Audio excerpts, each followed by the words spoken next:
Doctora, buenas noches. Ya podemos iniciar, doctora.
Buenas noches, disculpen, tenía unos problemas de conexión, pero ya me estoy colocando.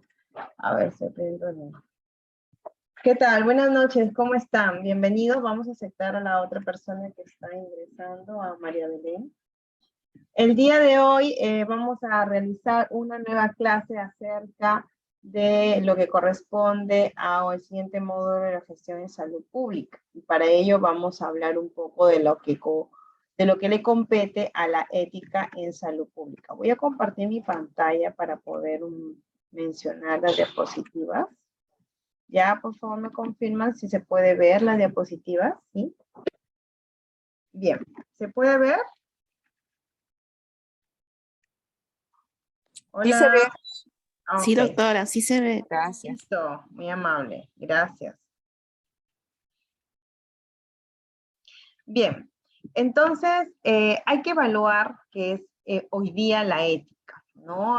Nosotros realizamos nuestras funciones, nuestras actividades de acuerdo a nuestros deberes, a los derechos de los usuarios, a nuestro perfil por competencias, a un código deontológico que lo establecen las carreras y los colegios profesionales. Sin embargo, cuando al ejercicio de nuestra carrera, ¿no? En el quehacer de la vida diaria, a veces o subestimamos o tenemos algunas limitaciones para el cumplimiento de la ética. Entonces, ¿qué es la ética?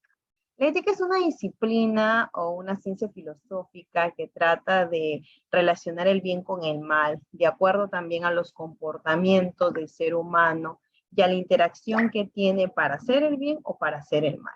Entonces, también lo consideran como una ciencia, ¿no? Un conjunto de conocimientos que lo toma la salud pública con la finalidad de poder discrepar, ayudar, investigar acerca de algún proceso, actividad médica o servicio asistencial que se produzca, ¿no? Entonces, vamos a recopilar y vamos a identificar algunos conceptos, más que todo a recordar, con la finalidad de poder mencionar la importancia de la ética en la salud pública. Entonces, si tratamos a la ética como una disciplina, también corresponde los problemas morales, ¿no? Entonces, un problema moral que describe acerca de lo que es bueno, lo que es malo o lo que es injusto, referente al proceso o referente a un acto que se realiza en el servicio de salud, en el servicio sanitario, y que puede ser o no aceptable para la ciencia, pero a nivel moral no es aceptable, ¿no? Por ejemplo, el aborto en Perú sigue siendo un problema ético. El aborto solamente está permitido el aborto terapéutico, según nuestra ley, según nuestra legislatura peruana. Sin embargo, y no vamos a negarlo, hay muchos profesionales que practican abortos en la clandestinidad, ¿no? En clínicas X lo realizan. Entonces, es un tema ético. El aborto es un tema ético. La eutanasia es un tema ético.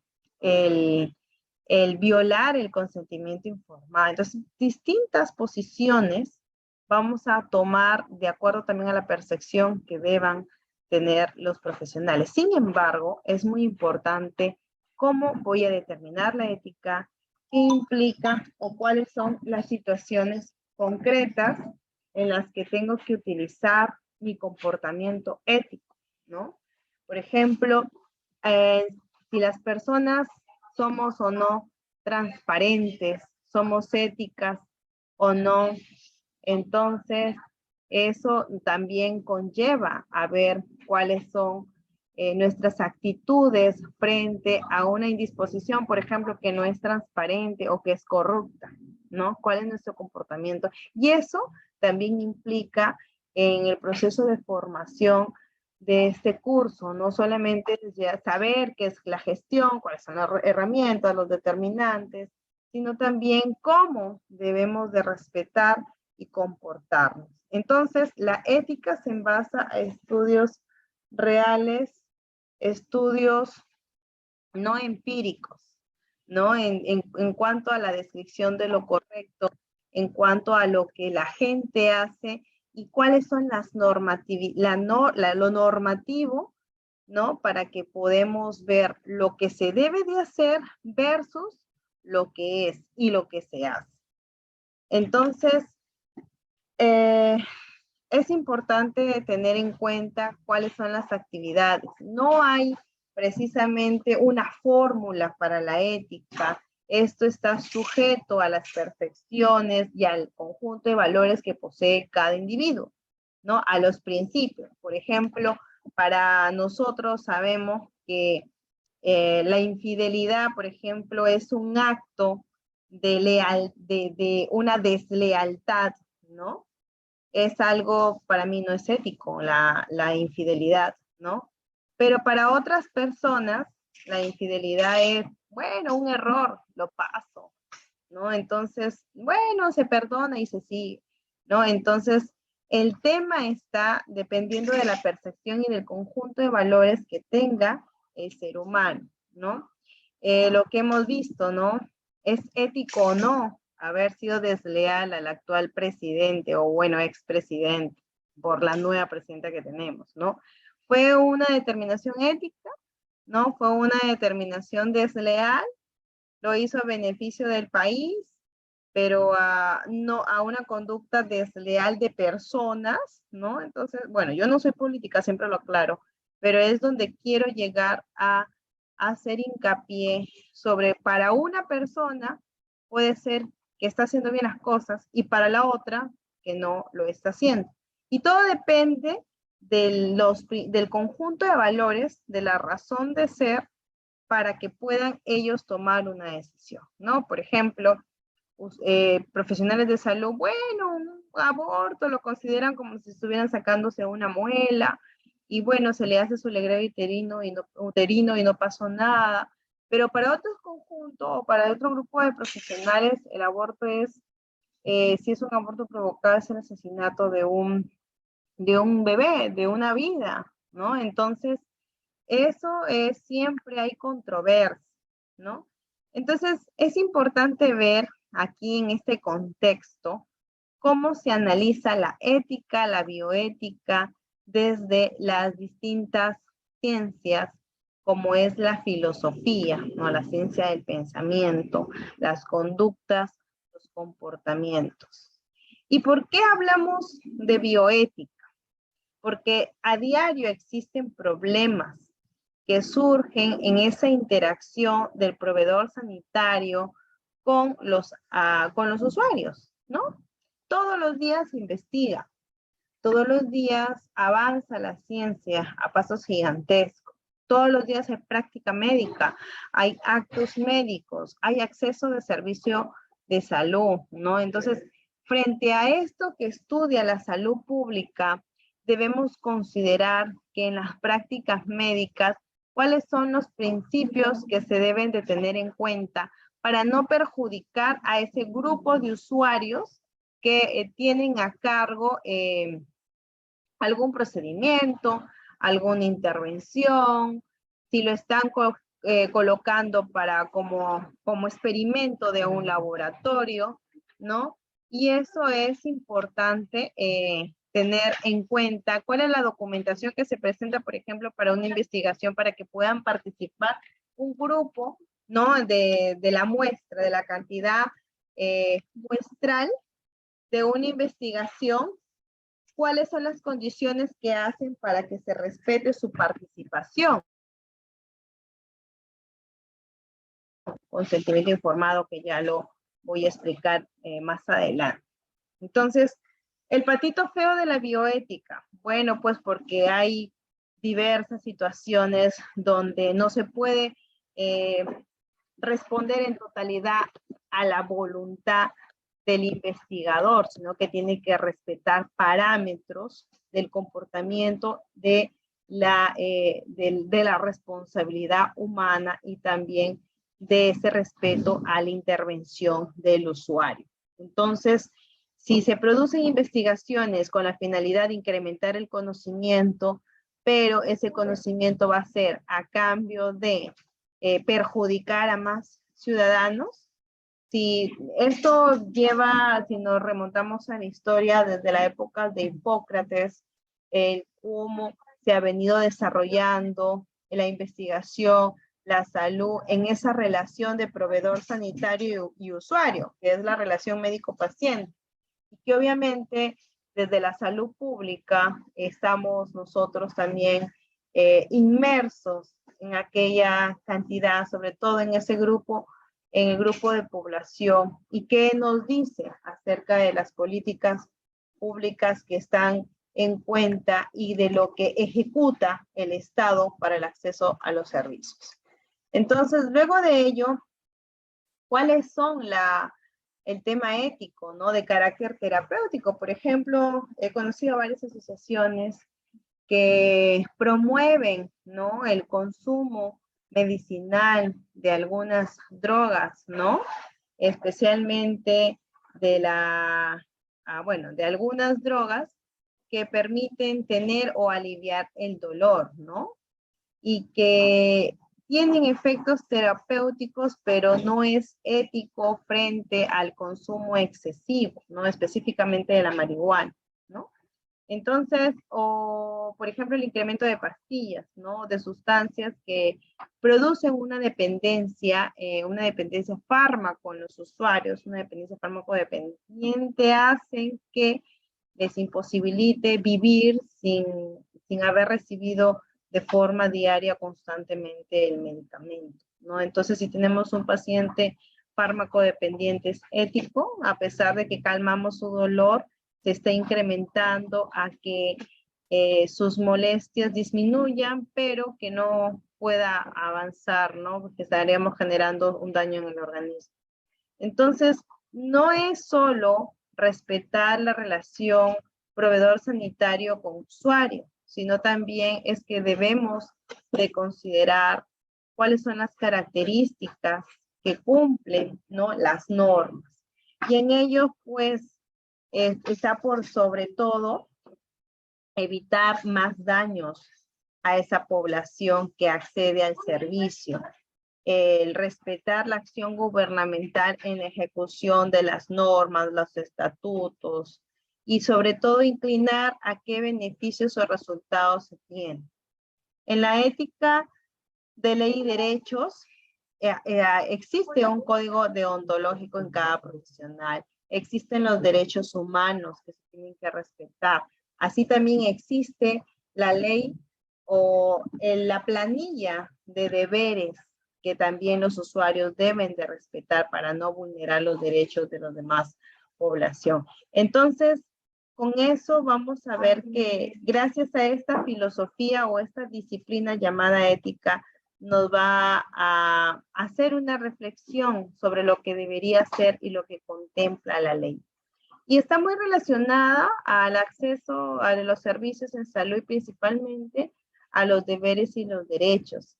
Si yo voy a proporcionar a mi usuario desde mi carrera, desde mi situación, ¿no? Administrativa o asistencial, pero al usuario tampoco no le voy a hacer o no le voy a brindar todo lo que él quiera, si no se respeta un marco normativo.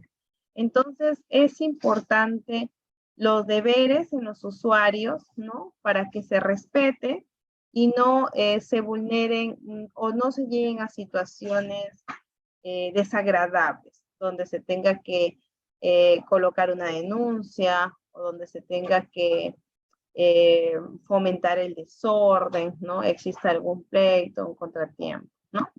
Entonces, ¿qué pasa si lo analizamos desde el punto de vista de la salud pública? Entonces, lo que nosotros podemos captar, lo que nosotros podemos percibir como personas, como sociedad, como profesionales de salud, que nos permitan ese aseguramiento de las condiciones y que las personas puedan llegar a ser saludables, ¿no? Ese es un concepto, por ejemplo, que lo da el Instituto de Medicina en Estados Unidos de 1988, respaldado por la Organización Mundial de la Salud. Entonces, ¿cuál es la finalidad que tuvo? El poder coercitivo y la capacidad de imponer, ¿no? O sea, esta es la ley, se crea la ley y se tiene que respetar, no se vulnera. En salud pública éticamente neutra, eso depende también de cada estado que vele por la ley. Yo estoy segura que a partir, pues, con tantas cosas que hemos visto entre comparación del siglo XIX y del siglo XXI, sí se ha dado más hincapié al valor de la ley de derechos en salud, al valor de los deberes. Acá en nuestro país sí tenemos una ley de derechos, pero no tenemos una ley de deberes. Sin embargo, el gobierno de turno de nuestros actuales congresistas promovieron la última ley donde específicamente si el usuario agrede al personal de salud está tipificado como delito. Para esa situación es un deber entonces que el usuario tiene que portarse bien en el acceso al servicio. Y pues la ley que respalda a los usuarios es la ley 29414, la ley de derechos en los servicios de salud. Entonces, ¿por qué hablamos todo esto? Porque esto se ha dado más hincapié desde hace 7 años. O sea, a partir del 2015 se ha promovido gracias al gobierno. Bueno, eso fue una de las ventajas o de las fortalezas que tuvo el gobierno de Ollanta Humala hacia adelante. Promovió el desarrollo y la ejecución de este tipo de ley que se alineaba a la ética en salud pública, ¿no? Entonces, ¿cómo vamos a hacer? Pues no, aquí hay algunas preguntas que se ha colocado un poco para que lleve esto a la reflexión. Sabemos que cada día tenemos una situación donde tomamos decisiones, ¿no? Técnicas, decisiones a favor del usuario, decisiones donde, por ejemplo, acá sé que en este diplomado también hay alumnos, ¿no? Y al alumno hay que dirigir. Aquí en este diplomado hay tanto profesionales como estudiantes de salud. Entonces, lo importante es dirigirlos por el camino correcto, por el camino que debe de ser. ¿Y cómo vamos a dividir el pastel? Pues, ¿no? Es una pregunta. ¿Cómo hacemos? ¿Mitad tú, mitad yo? Cuando haya situaciones donde tengo que exponer mi cartera de valores como persona, ¿no? ¿Cómo reparto esa responsabilidad cuando tenga que dar a conocer mi punto de vista y tomar una decisión correcta, transparente en la ejecución del gasto de nuestras instituciones de salud? ¿Cómo lo hago? Lo hago de forma ética, lo hago de forma transparente, hago como que me conviene. ¿A quién priorizo? ¿A los que tienen hambre? ¿A los más flaquitos? ¿A los que tienen un mal metabolismo o tienen un metabolismo acelerado? ¿A los que no desayunaron? ¿No? Entonces, ¿hacia dónde? La ética. ¿Hacia dónde dirijo mis actitudes? ¿Cuáles son los criterios morales por los cuales yo me justifico en mi accionar? Y eso, pues, lo correcto siempre va a beneficiar a un gran número de personas. Y también debe de evitar los daños a ese gran número de personas, ¿no? Entonces, las cosas no son tan sencillas como lo estamos explicando acá en estas diapositivas, ¿no? ¿Qué vamos a hacer? ¿Cómo aplicamos el principio de justicia desde nuestro acceso a los servicios de salud, desde nuestro lado como proveedores sanitarios, ¿no?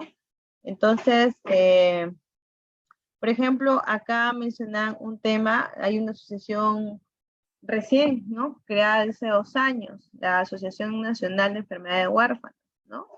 Entonces, es una asociación que les comento que tiene muy poco tiempo, pero que como busca beneficios para personas de enfermedades poco estudiadas, son grupos muy reducidos o son grupos muy pequeños. Entonces, a veces no tienen ese apoyo de las autoridades y ellos tienen que estar siguiendo en esa lucha, ¿no? Y también tienen problemas éticos, ¿no? Problemas de decisiones en los cuales, pues, se les niega, ¿no? Se les niega el poder investigar más allá de la enfermedad.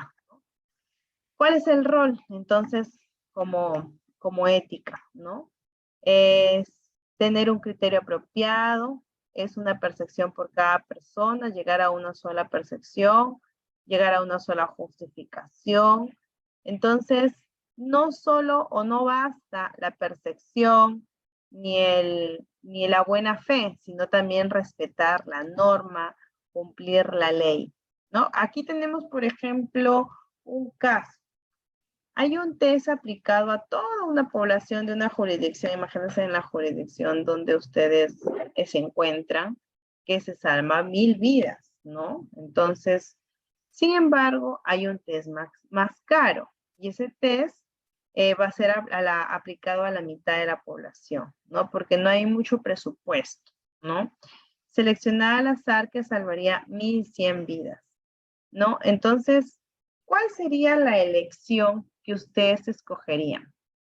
Si pongámosle en el ejemplo, en vez de test, tenemos un medicamento. Un medicamento que se va a aplicar para salvar a 1000 vidas en toda una población. Pero, si lo compramos de una empresa farmacéutica más barata, salvamos 100 vidas más, me ahorro un poco más de dinero. ¿Y por qué? Porque limito mi presupuesto, ¿no? ¿Cuál debería ser la conducta correcta y ética que deberían de tener? En el caso, por ejemplo, que ustedes sean los responsables del establecimiento, ¿no? A ver, vamos a medir la participación el día de hoy. Así que pueden activar sus micrófonos, primero voluntarios, quien desea participar para colocarle su punto.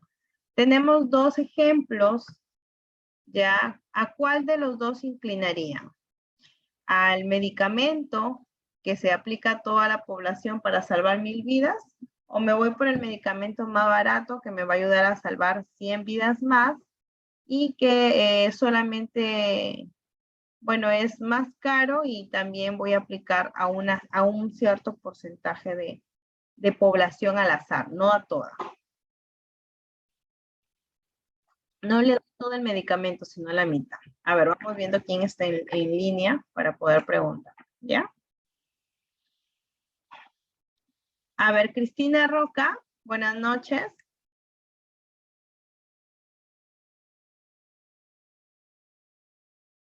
Hola, Cristina Roca.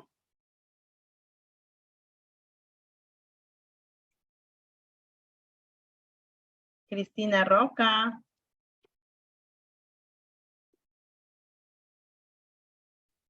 A ver, Cristina Roca. Ah, ya. Aquí Patricia Collantes nos dice que está mal de la garganta. A ver, Patricia, ¿en qué situación te inclinas? ¿En la primera o en la segunda? Tenemos acá las situaciones que están a los costados. ¿Test aplicado a toda la población que salvaría 1000 vidas o un test más caro y mejor aplicado a la mitad de la población por escaso presupuesto seleccionadas al azar que salvaría 1.100 vidas. ¿Qué respondes, Patricia?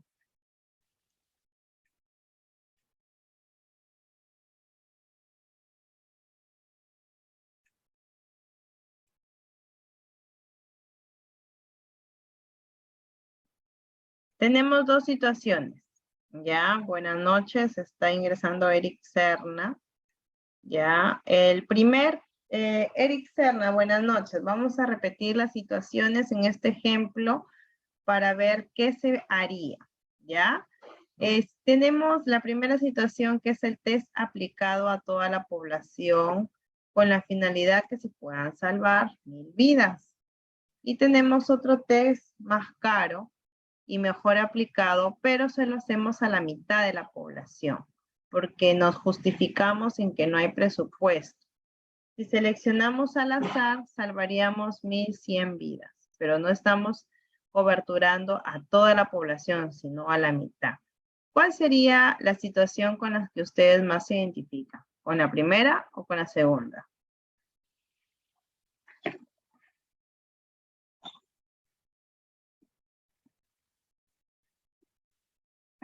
A ver, Patricia, Eric, pueden responder por el chat.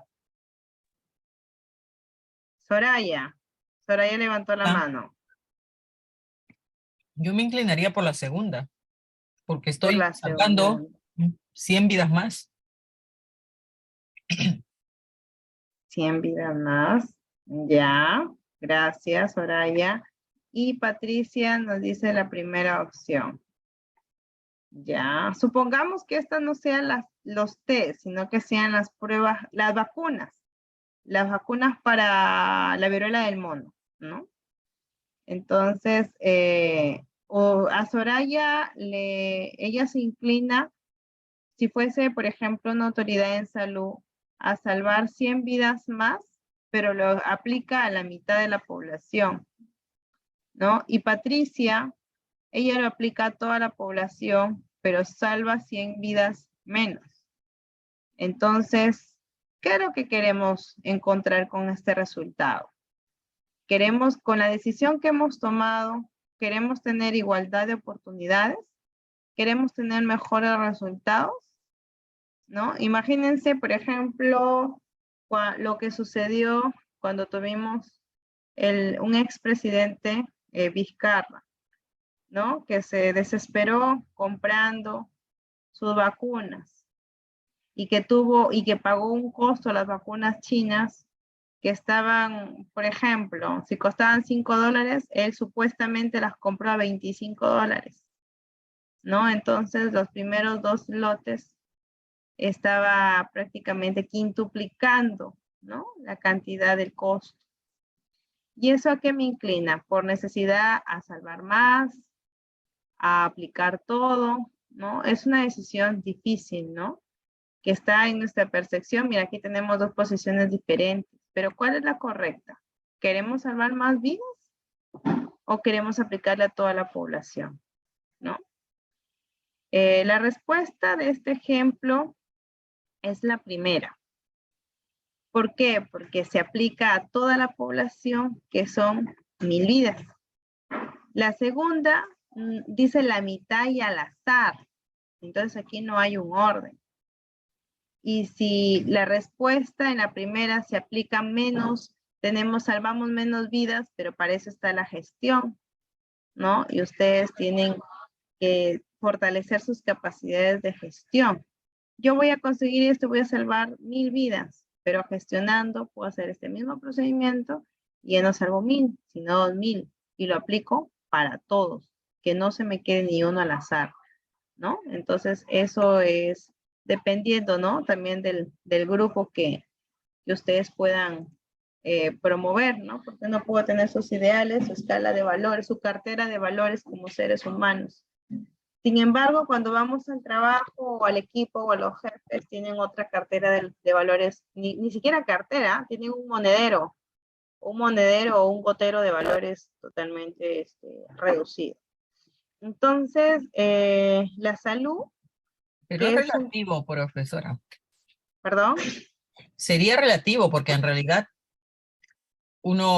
ahí en la segunda opción tiene posibilidades de salvar más vidas, que son más importantes que lo que cueste en dinero. Lo que está Así mal es. es que sea aplicado al azar.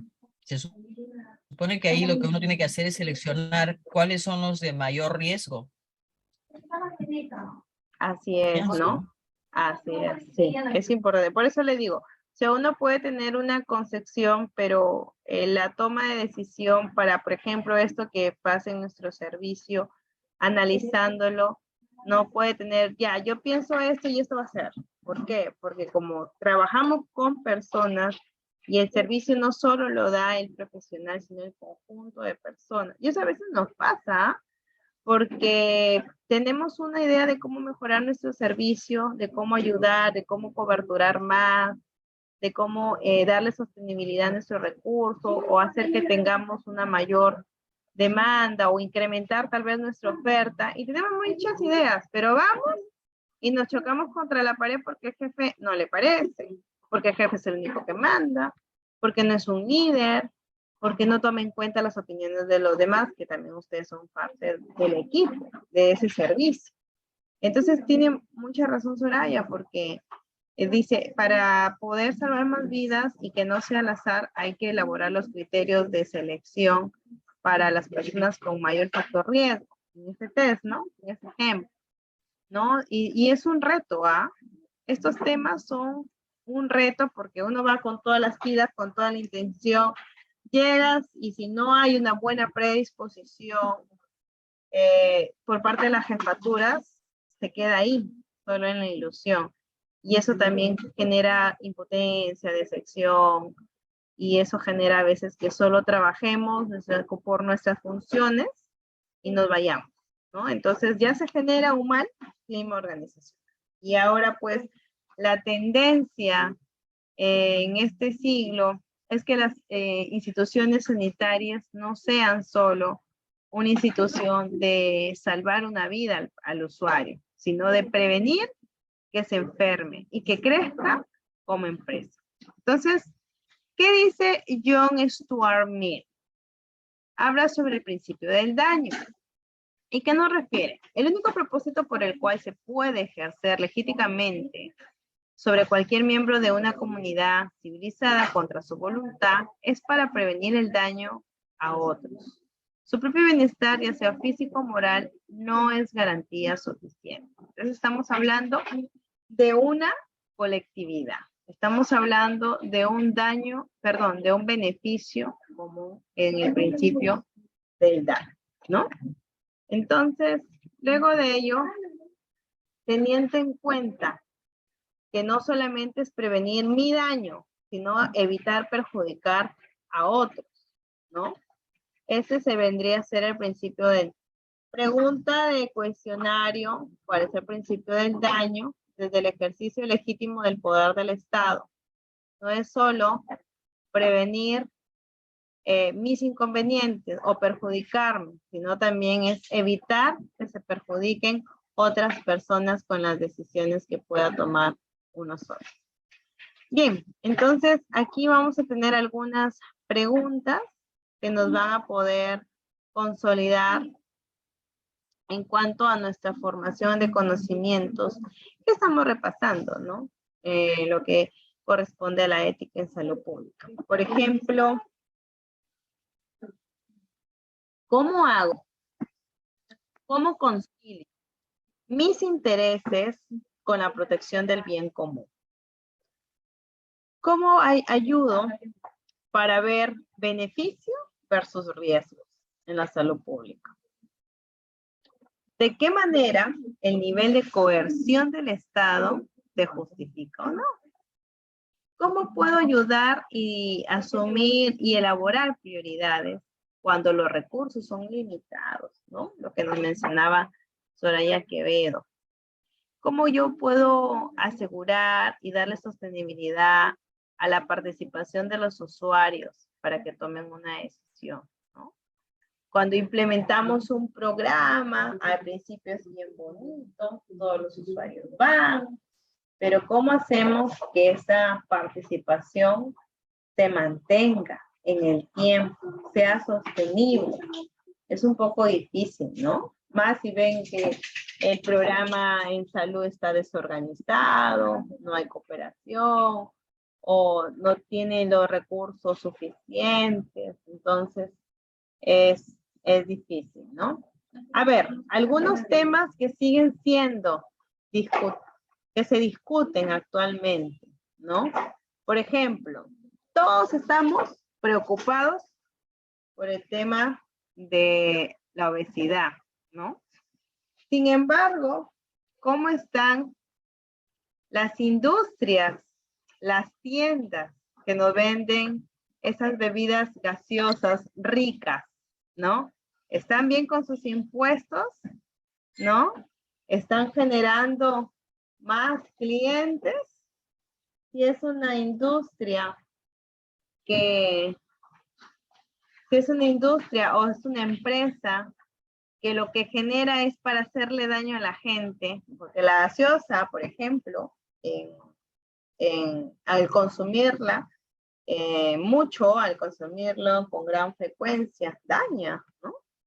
Yo tengo la experiencia en mi familia que teníamos un tío muy querido, todos los días se tomaba su Coca-Cola, todos los días, desde que yo lo recuerdo desde los 5 años hasta que me gradué, todos los días era su Coca-Cola, su Coca-Cola. Y lamentablemente murió de cáncer, ¿no? Hepático, y tuvo metástasis, se fue en menos de 2 meses, ¿no? Ahí nos enteramos y bueno, pues lo que el oncólogo nos dijo que era el exceso y era gordito, era obeso, ¿no? Entonces, como un tema ético, ¿no? Están promoviendo, por ejemplo, igual con el tema de las comidas chatarras, el tema de los embutidos, ¿no? Pero a estas empresas no se les puede cerrar, ¿no? Porque tampoco ellos pueden producir, consumir, pero depende del usuario si lo consume en exceso para que tenga ese problema. Igual pasa con el tabaco, ¿no? Todas las empresas que venden cigarros, todas las empresas que venden, todas las de cultura etílica, ¿no? Las bebidas alcohólicas, los test genéticos, ¿no? En cuanto a también otros, el tema de los test del VIH, del SIDA, ¿no? Algunos siguen siendo áreas de discusión en temas éticos, ¿no? En cuanto a las vacunas, del virus del papiloma humano, por ejemplo, a las enfermedades de tuberculosis multiresistente, a las emergencias sanitarias. Y bueno, pues cuando hay un diagnóstico difícil, un diagnóstico doloroso, un diagnóstico que debe guardar discreción, a veces no lo hacen, ¿no? Por ejemplo, hace poco yo estaba en una clínica, ¿no? Y estaba, porque me iba a hacer algún análisis, y salió una enfermera de laboratorio, y a mi costado había una señorita, ¿no? Que la veía preocupada con su mamá.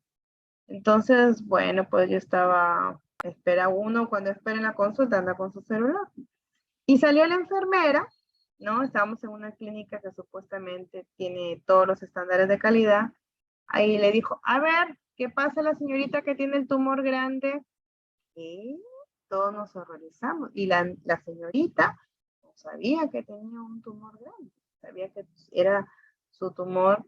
Entonces la señorita dice, ¿qué? ¿Mi tumor es grande? Sí, usted que tiene cáncer. Así con esas palabras. Yo sí se me puso, yo que no era la usuaria, me puse los pelos de punta. Entonces yo, ¿a dónde está su ética? ¿Por qué no se quedó callada? ¿Cómo está revelando ese diagnóstico delante de todo el mundo en el pasillo? ¿Qué le pasa a esa licenciada? Un tema actitudinal. Y obviamente la señorita, que era menor que yo, era una jovencita, se privó, se puso pálida, no porque le gritaron el diagnóstico, sino porque le dijeron algo así, sin tener empatía, Y obviamente su mamá comenzó tuvieron que hacer una denuncia. Y tuve que meterme para que ayuden a hacer la denuncia, porque eso no se hace. Igual nos ha pasado que con pacientes de VIH, ¿no? Se ha llevado incluso a filtrar las historias clínicas para saber si está recibiendo un tratamiento o no de VIH, o si tiene VPH, el virus del papiloma humano, o se han sentido o han sido discriminados los pacientes con tuberculosis, ¿no? También tuvimos, por ejemplo, un caso donde un señor le quitó la custodia a su hija, era una pareja separados, y un señor le quitó la custodia ante el juez a su hija porque hizo ver y mostró en su historia clínica que la mamá tenía problemas psiquiátricos. Entonces expuso ante el juez la historia clínica que la señora incluso consumía medicamentos de litio, ¿no? Para sus problemas y estaba en tratamiento.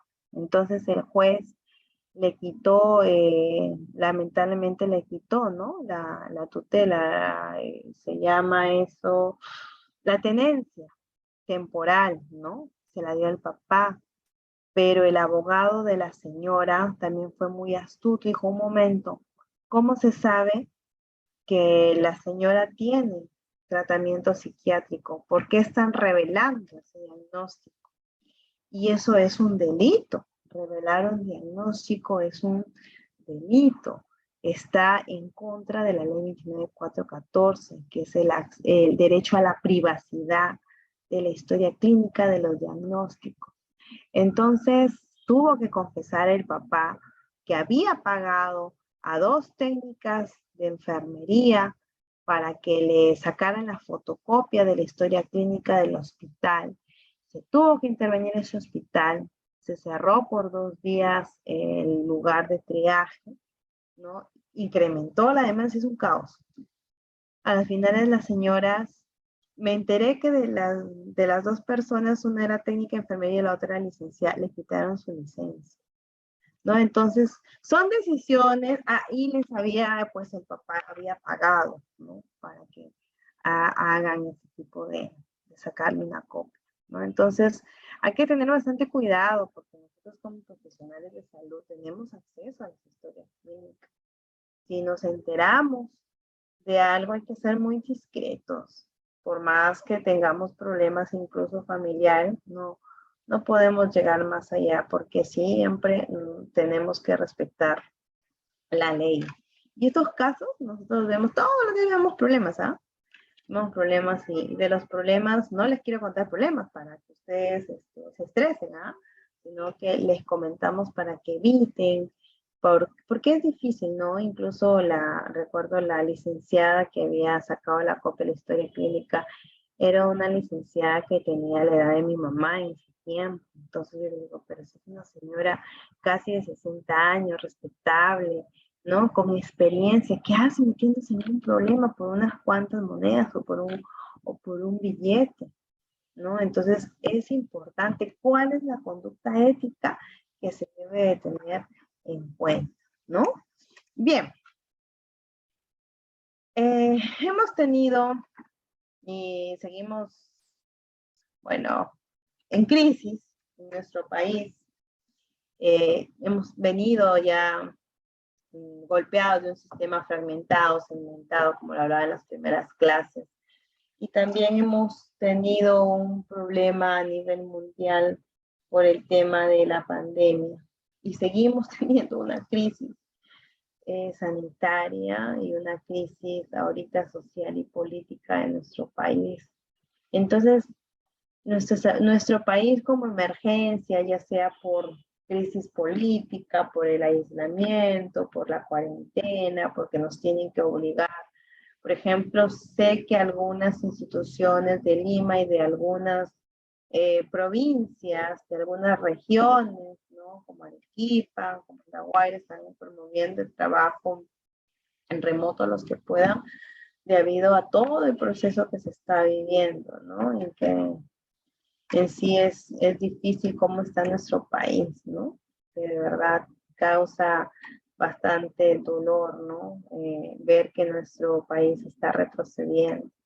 Dios quiera que no pase a...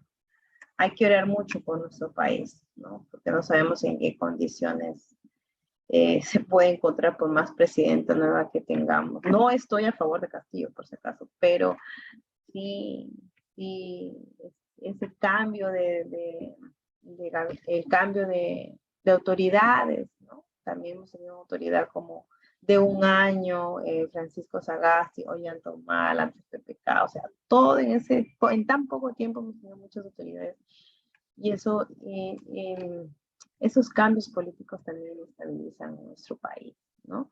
Entonces, al tener un país con una crisis política, con una crisis social, al tener múltiple información, cómo vamos a hacer o cómo se hace con las obligaciones y los compromisos que asume Perú respecto a otros países, ¿no?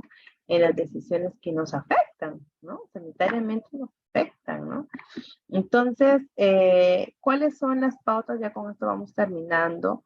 ¿Cuáles son las necesidades de pautas, no? ¿Cómo pasar a los principios éticos? Ya vamos a hablar qué es un principio ético, qué es un principio de justicia, de maleficencia, de no maleficencia, un principio de respeto, un principio de considerar a los seres humanos como seres no experimentales, ¿no?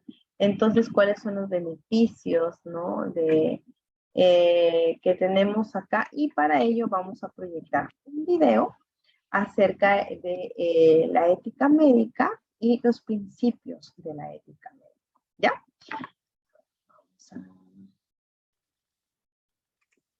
Vamos a proyectar nuestro video.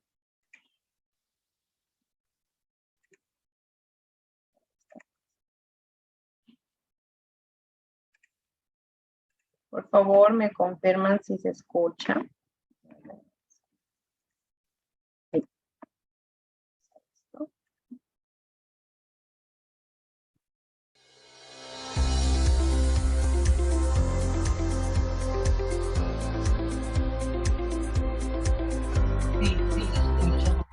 ¿Sí se escucha?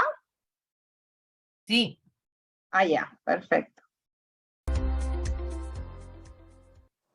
Hola, ¿cómo están? En este video vamos a hablar de la ética médica que se ha preguntado, aunque muy poco, pero se ha preguntado y que todo el mundo debería saber, ¿cierto? Así que empecemos con los principios de la ética médica. El primer principio es el principio de beneficencia, luego viene el de no maleficencia, luego el de autonomía y luego el de justicia. Y vamos a verlos con algún detalle que significa cada uno y con algunos ejemplos, en el sentido en que eso es lo que habitualmente se pregunta en el Alumnacom.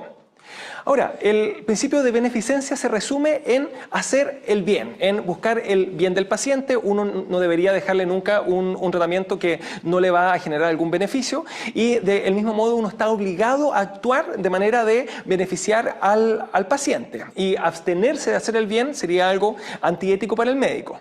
Por otro lado está el de no maleficencia, y que quede bien claro, esto significa no dañar, y no hacer el mal no es lo mismo que hacer el bien, aunque Arjona diga lo contrario. Ya esos son dos principios totalmente distintos y hay que saber diferenciarlo en las preguntas del UNACOM. Pero a grandes rasgos uno debería abstenerse de realizar cualquier cosa que ya sea en realidad o de una manera potencial pueda perjudicar a nuestro paciente. Luego está el de la autonomía, que es el respetar la autonomía de las personas, que a grandes rasgos es el consentimiento informado.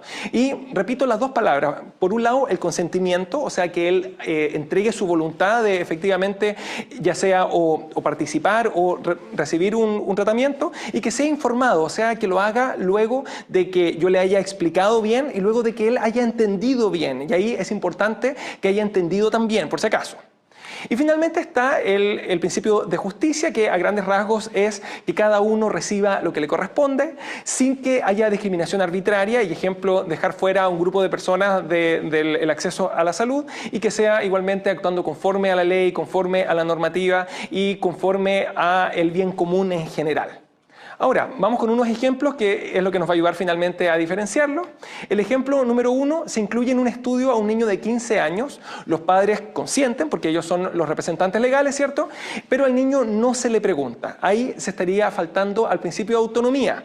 Si bien legalmente la única persona que debe consentir acá es su representante legal, la verdad es que éticamente a alguien de 15 años ya tiene el discernimiento suficiente y la autonomía suficiente como para que su opinión sea valiosa, y obviamente hay que preguntarle, y si es que él no está dispuesto a participar, en ese caso no se lo debería incluir. Ahora, obviamente hay que cumplir con la ley también y hay que preguntarle a los padres también. Segundo caso, se realiza un estudio que compara un nuevo medicamento versus el placebo y no se informa a los participantes que pueden recibir un placebo. En este caso, como no se estaría dando la información, aquí no habría un consentimiento informado. Si bien el paciente sabe que va a participar en un estudio y él dio su consentimiento para estar ahí, la verdad es que debe hacerlo informado, sabiendo que uno de los riesgos es que reciba efectivamente un placebo, o sea, algo que no le va a servir en realidad para su enfermedad. El siguiente caso es, además en ese mismo estudio existía un tratamiento bueno, ¿ya? Y yo le estoy dando un placebo en vez de darle como alternativa el tratamiento ideal, el que existía desde antes. Ahí habría una falta al principio de beneficencia, en el sentido en que recuerden que teníamos la obligación de beneficiar al paciente. Y en este caso era la obligación de no comparar el nuevo tratamiento con un placebo, sino que compararlo con un medicamento que ya sirviera, ¿ya? A menos, claro, que fuera una enfermedad banal, que da lo mismo, pero si es una enfermedad importante, yo no puedo llegar y comparar antibióticos versus placebo en una meningitis, por ejemplo. Y finalmente, un laboratorio da viajes a médicos que recetan muchos sus medicamentos, ¿ya? Y eso ocurre en la vida real, por si acaso, y es una de las faltas éticas como más frecuentes. Y acá la verdad es que se afecta por un lado el principio de justicia, en el sentido en que se está recibiendo una cosa que no se merece, en el sentido en que nadie debería tener como un premio por un laboratorio por recetar un medicamento de ese laboratorio, porque los médicos deberíamos indicar los medicamentos en base a lo que dice la medicina y no en base a lo que me convenga. Pero además, eventualmente, si es que es un fármaco que no sirve o que eventualmente le está haciendo mal, se podrían afectar también los principios de beneficencia en el caso de que no sirva, o el principio de no maleficencia en el caso de que le hiciera algún daño, ¿ya? Y esto fue una clase muy cortita, así que espero que recuerden los principios, porque se van a preguntar de esa forma. Ahora, como última cosa adicional, acuérdense que existe una ley, que es la Ley de Derechos y Deberes de los Pacientes, que vale la pena leerla y que incluye hasta cierto punto el acceso a la información y el acceso al consentimiento informado o al rechazo de un tratamiento. Y finalmente existe el colegio médico, ¿cierto?, con el Tribunal de Ética, pero recordemos que en Chile no es obligatorio afiliarse al colegio médico, así que solamente quedan sometidos a los tribunales éticos los médicos que están colegiados, pero el resto siempre está sometido a actuar conforme a la ley, a no causar daño, y eventualmente puede caer, pero bajo los tribunales de justicia, por si acaso, no al tribunal ético del colegio médico, ¿ya? Así que eso, que estén muy bien.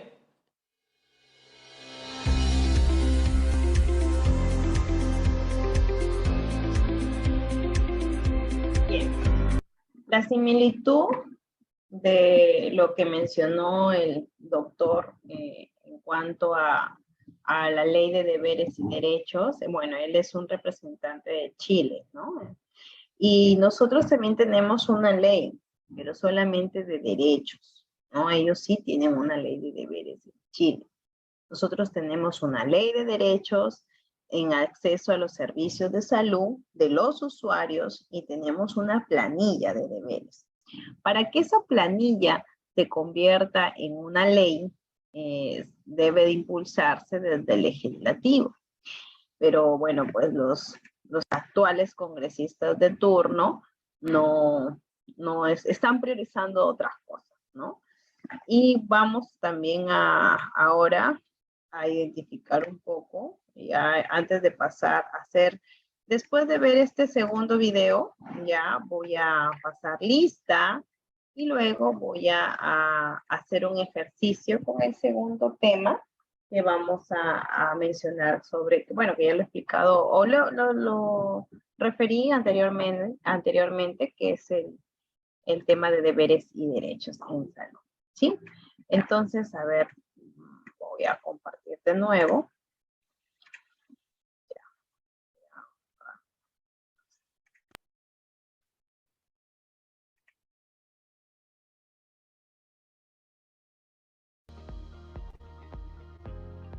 Médicos, abogados, publicistas, periodistas, docentes, administradores o vendedores, por mencionar algunas profesiones, sin importar si ejercen de manera independiente o forman parte de alguna empresa o institución, deben tener un comportamiento adecuado, humano, respetuoso, honesto, en el ejercicio de su profesión o actividad y cumplir con estándares de conducta. Para definir qué conductas son adecuadas dentro de cada profesión y regular las actividades, existen los códigos de ética. El código de ética que norma la profesión médica, ya sea que se ejerza en el área clínica, docente, en la investigación o bien en cualquier actividad humana donde se utilicen los conocimientos médicos, debe seguir una serie de normas para garantizar el bienestar de los pacientes. Ética médica es muy importante. Estaríamos ahí hablando de deontología. Son los deberes y principios que afectan a la profesión médica. Son las pautas de comportamiento profesional y ético de la profesión médica. En su actividad cotidiana, las médicas y médicos se rigen bajo principios éticos y su aplicación inicia en la relación médico-paciente. El consentimiento informado y la confidencialidad son elementos que deben estar presentes al momento de recibir atención médica. La ética médica trata sobre los pensamientos, las actitudes, cuestiones morales de las personas que atienden pacientes, pero también sobre sus conductas y también sobre los aspectos legales que tienen que ver en esa relación que se establece durante el acto médico. La ética médica tiene su origen en el juramento hipocrático, establecido por el médico griego Hipócrates. Este juramento especifica la manera de hacer del médico y de atender al paciente. El primer código de ética médica data del siglo VI antes de Cristo, o del V, que es algo que siguen haciendo los médicos actualmente, que es el juramento hipocrático. Es un código de conducta personal que se establece incluso antes de que existiera la profesión médica como tal. A lo largo de los años, la ética médica se ha fortalecido. Actualmente, se distingue por poner en práctica 4 principios fundamentales. Van muy de la mano con los principios de la bioética y de la ética misma. Varios autores los han definido, pero la mayoría concuerdan en que son 4, siendo el más importante o el principal la no maleficencia, el no hacer daño, seguido por la beneficencia, la autonomía y la justicia. El principio de no maleficencia es no perjudicar al paciente. El principio de la beneficencia busca promover el bienestar del individuo, mientras que el principio de la autonomía es el consentimiento informado, es respetar las decisiones y preferencias del paciente sobre su salud y tratamientos. El principio de justicia se traduce en que todos los pacientes deben tener un trato igualitario, sin discriminación y actuar conforme a la ley. Es la base de un sistema de salud de calidad accesible para toda la población de manera equitativa. El Instituto de Salud para el Bienestar, INSABI, está fundado en el principio de justicia para garantizar que todas las personas sin seguridad social dentro del territorio nacional reciban atención médica por igual, sin hacer distinción de edad, etnia o nivel educativo. El principio que rige la creación del INSABI es precisamente el principio de justicia, que es darle salud, darle servicios de salud con todo lo que necesita un paciente sin seguridad social, desde medicamentos, que haya el médico que lo atienda, que esté el equipo que requiere para hacerle los análisis. Ese es el principio de justicia, darle a la gente lo que necesita. Además de los principios que rigen la labor del personal médico, su actividad debe incluir la solidaridad, la compasión, la integridad, la responsabilidad social y la pertinencia, así como el respeto a los derechos humanos y la confidencialidad de los datos de cada paciente, elementos que están establecidos en distintas legislaciones. Los médicos de este país se rigen por la Ley General de Salud, aunque hay otras normas que tienen que ver con la conducta médica, ¿no? Tenemos la ley de protección de datos, tenemos todos los lineamientos de la Comisión Nacional de los Derechos Humanos, en fin, hay una serie de reglamentos y de disposiciones legales que protegen el derecho de las personas a la confidencialidad, al respeto a la persona. También la Constitución mexicana establece algunos principios éticos que regulan la actividad médica. El primer artículo de la Constitución de nuestro país salvaguarda la dignidad humana y la autonomía personal. Y eso es muy importante porque estamos, el médico está salvaguardando la dignidad de su paciente y está respetando la autonomía, su capacidad de decisión. A nivel internacional, también existen códigos de ética que establecen las bases para que las y los médicos desempeñen sus labores de la mejor manera. Internacionalmente existe el Código Internacional de Ética Médica, el cual desde los años 40 se estableció por la Asociación Médica Mundial y se ha venido renovando. En México, la Comisión Nacional de Arbitraje Médico, CONAMED, es la institución encargada de establecer fundamentos éticos de la profesión mediante un manual de ética médica, el cual está disponible para todos los profesionales de la salud. Por otro lado, dentro de las unidades de salud, también existen mecanismos para supervisar y normar la profesión médica. Existe también en los establecimientos de salud comités de ética y bioética que regulan de manera local o interna los actos médicos, pero se enfocan mucho a la investigación. El desempeño de las y los médicos en los centros de salud u hospitales también son vigilados por el personal de salud que labora ahí.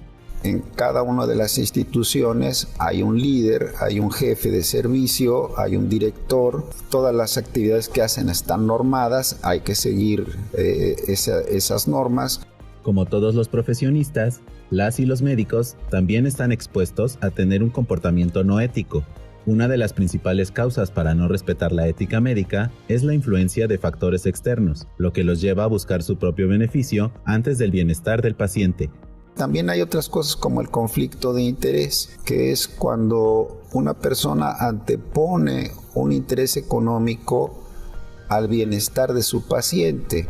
Esto se da con alguna frecuencia, por ejemplo, cuando el médico receta algún medicamento porque va a recibir algún beneficio por parte de un laboratorio farmacéutico o manda a hacer algunos análisis clínicos porque va a recibir alguna cierta comisión de un laboratorio. Para evitar que el personal de salud se salga de los principios éticos al ejercer su profesión, es fundamental fortalecer el comportamiento ético y una de las maneras para lograrlo es mediante la actualización constante de conocimientos y de la vigilancia de los procedimientos médicos. Tiene que ser primeramente con la capacitación. A veces pensamos que la capacitación es solamente en la parte técnica, cómo recetar el medicamento más moderno, cómo hacer un diagnóstico complejo, pero en realidad los principios también tienen que aprenderse y tienen que ejecutarse y regularse. Los principios éticos no solo son importantes en el personal médico que ejerce su profesión, también en las y los estudiantes de medicina, quienes deben de conocerlos y saber de qué manera aplicarlos en diferentes circunstancias.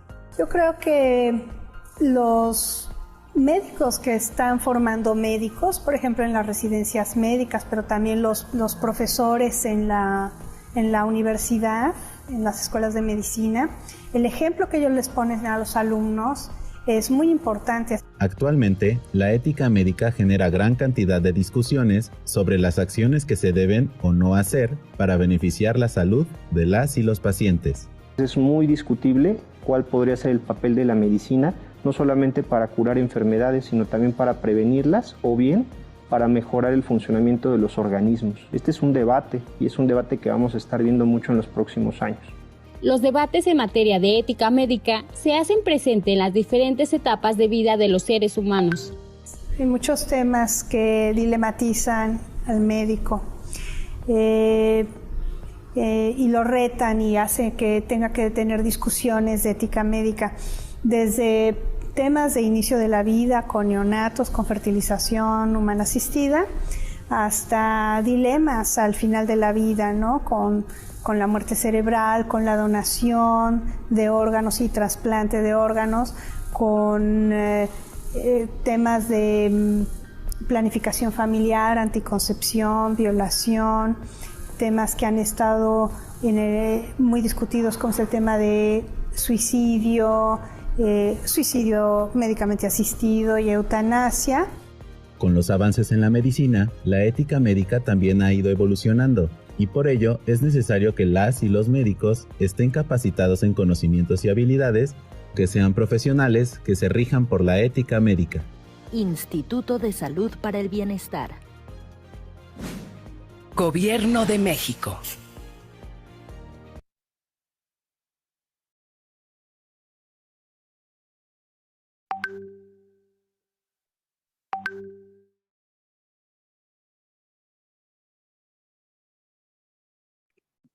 Bien, entonces, ahora voy a pasar lista. Por favor, activen su cámara para poderles ver ya y pasar la lista, ¿ya? A ver. Sofía, a ver, Soraya Quevedo. Soraya. Ahí está, Sofía Dávila.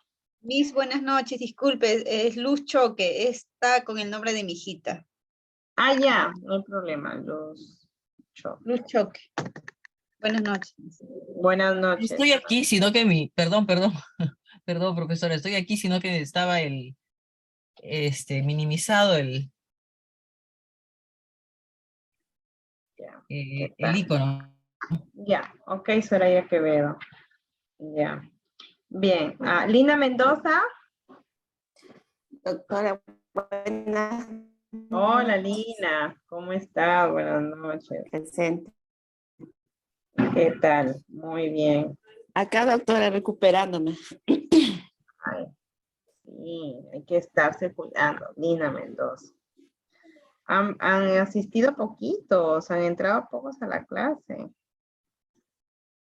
Lola. A ver, Norma Rosemary. Lola. Doctora, buenas noches. Hola, Lola, buenas noches. ¿Cómo está? Acá. Sandra Vasconsuelo. Doctora, buenas noches. Hola, Sandra. Buenas noches. Sandra Vasconsuelo. ¿Cómo están las cosas por allá? Creo que Lina es de Lima. Hay chicos de Arequipa también aquí. Espero que ya se calmen las cosas. Norma Rosemary. A ver, Norma.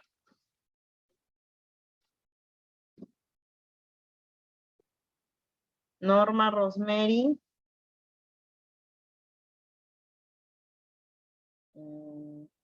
Ya. Bien. Vanessa Collagua.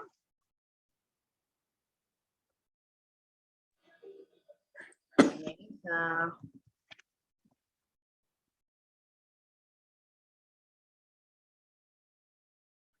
Vanessa Collagua. Ya, bien. Solo está Luz Choque, Soraya Quevedo, Lina Mendoza, Lola y Sandra Vasconcelos. Ahí está Vanessa. Hola, Vanessa. Hola, buenas noches. ¿Qué tal? Buenas noches. Bien, ahora vamos a hacer un ejercicio, ¿ya? Vamos a hablar o vamos a pedir, como somos poquitos los participantes, todos van a tener su puntito, ¿ya? A ver, vamos a hacer algunas preguntas, ¿ya? Para entrarnos a la siguiente clase. Ya está ingresando María del Belén. A ver. Chicas, ya joven, hay un joven Eric Serna. ¿Cuántos derechos en salud conocen? A ver, vayan escribiendo en el chat cuántos derechos en salud conocen para irnos entrando ya a nuestro segundo tema, derechos y deberes en salud, como parte también de la salud pública, el conocimiento que podamos tener en salud pública. A ver, ¿cuántos deberes y derechos conocen? ¿Quién levanta la mano por el puntito? 4. 4 dice Soraya. Ya, 4. ¿Quién más?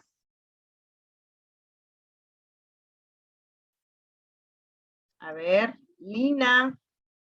Lina, ¿cuántos derechos conoces?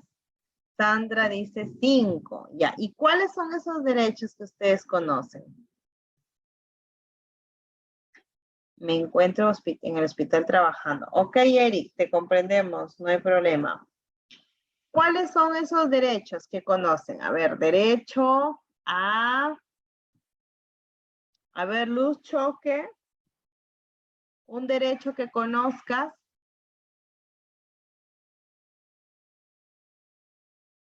Derecho al consentimiento informado, muy bien, Sandra Vasconsuelo.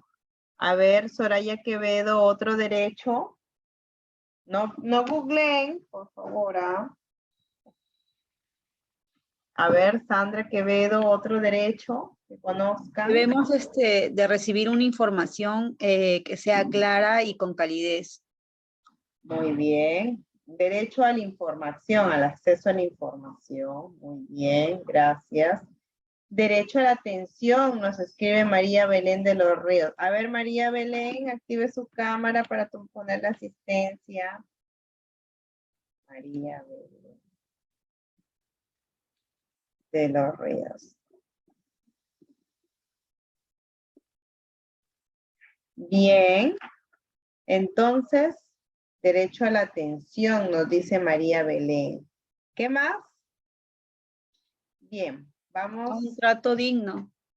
A un trato digno, a un trato con respeto. Tenemos muchos derechos, ¿no?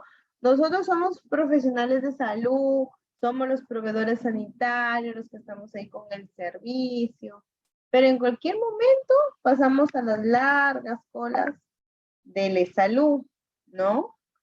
Y nos convertimos en pacientes, nos convertimos en usuarios, ¿ya?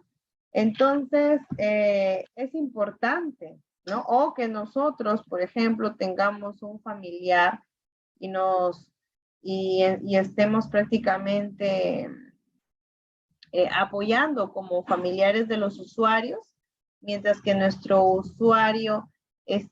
familiar está hospitalizado, no lo quieren atender, le venden los medicamentos. Entonces, tenemos que saber y empoderar cuáles son nuestros derechos, ¿ya? Y eso es importante. Entonces, la clase de hoy vamos a hablar, ¿no? De todo lo que corresponde a la ley de derechos en salud. Hay una ley de emergencia, ¿no? De ley de atención en emergencia, ¿ya? Y vamos a proyectarlo, ¿ya?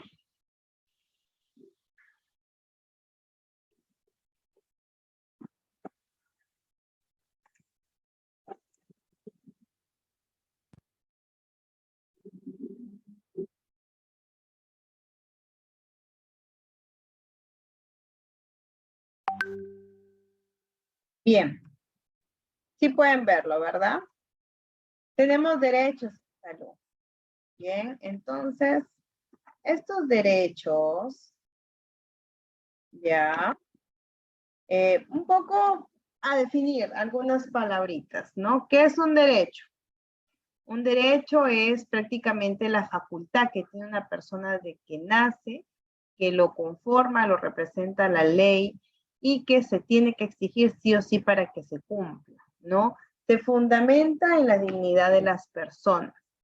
Los deberes es las obligaciones que asume la persona para poder tenerlo en cuenta con su familia, con las instituciones.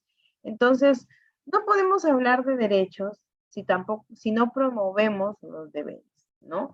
Y estos deberes y derechos en salud, pues, son muy importantes. Entonces, la persona humana tiene un valor muy agregado que es la dignidad. Y frente a esa dignidad humana se encuentra, por un lado, el Estado como titular de obligaciones, y por el otro lado tenemos al ciudadano, que es el titular de derechos. Entonces, el Estado tiene que garantizarle al ciudadano el respeto, la protección y que se cumplen los derechos.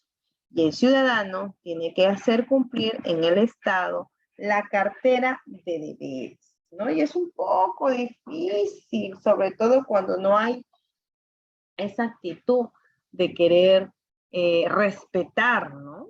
Los deberes, de cumplirlos. Llego a última hora y quiero que me atiendan primerito, ¿no? O llego a última, o pido que no le tomen o me peleo ahí con los usuarios con tal de que a mí me den la razón, ¿no? O le pido ciertos exámenes al médico, cuando el médico tiene un criterio médico, ¿no?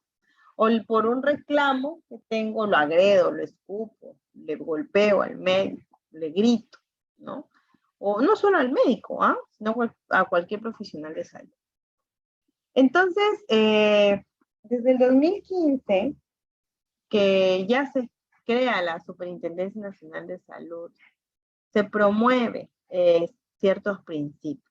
Y uno de los principios es la igualdad, la no discriminación, la participación y la rendición de cuentas.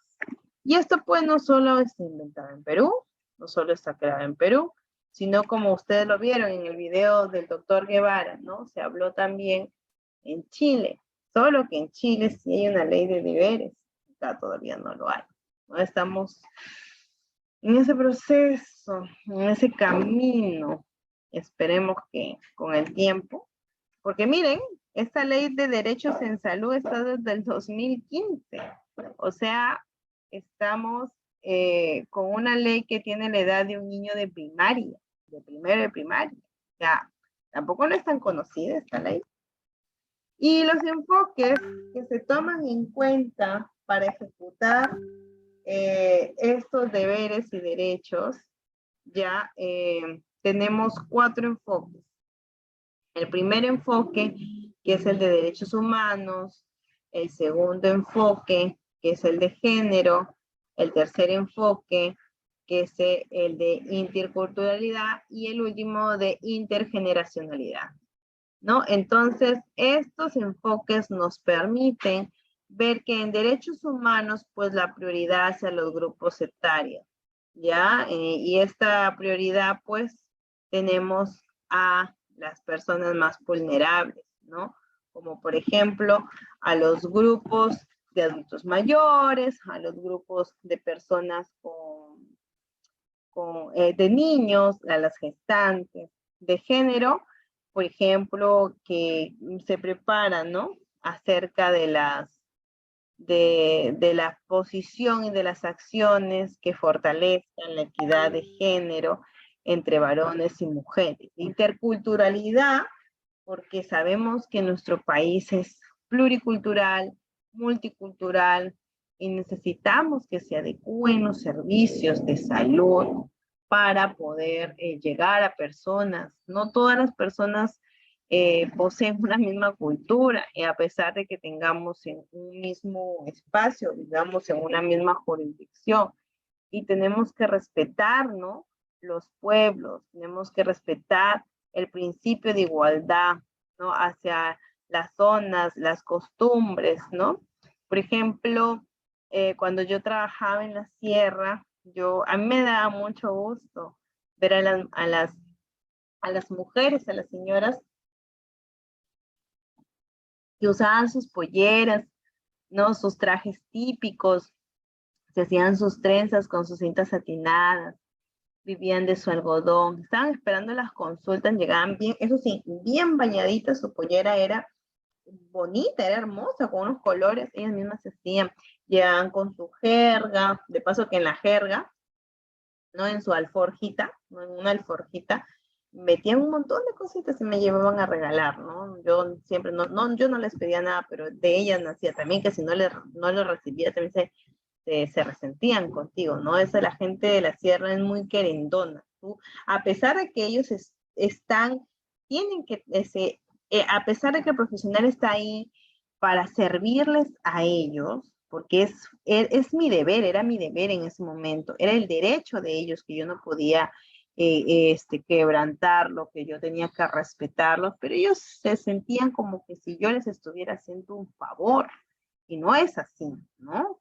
Entonces ellos pensaban que si yo las atendía con cariño era porque era buena, y yo les explicaba que todos los profesionales tenían que atenderlos de buena manera, pero bueno, pues como trabajaba en una zona aislada, casi en frontera con el Ecuador, en la Sierra de Piura, ellos decían que muchos profesionales tenían otra forma y otra actitud, ¿no? De hacer, y se escapaban, ¿no? Paraban en el lugar, pues en el pueblo, ¿no? Yo sí estuve casi, yo bajaba bien raro, ¿no? Porque aparte que no me convenía, ¿no? Por el tema económico, pero mientras estaba paré creo que los 2 años en el pueblo, ¿no? En un pueblito cercano a la ciudad de Ecuador. Y me gustaba vivir en un ambiente muy tranquilo, pero ¿a dónde voy?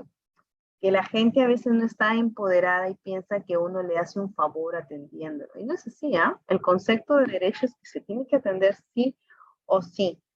Y el enfoque de intergeneracionalidad, pues porque hay un respeto y un valor hacia los jóvenes, hacia las personas adultas, ¿no? Hacia las personas con inclusión, ¿no? Las personas con habilidades diferentes. Los elementos para evaluar los derechos en salud tenemos 4. Si falla uno de ellos, ya no hay calidad, ¿ok? Y créanme que el derecho más vulnerado no es por camas, por infraestructura, por equipos. El derecho más vulnerado, porque no hay calidad de atención, es por la actitud del profesional.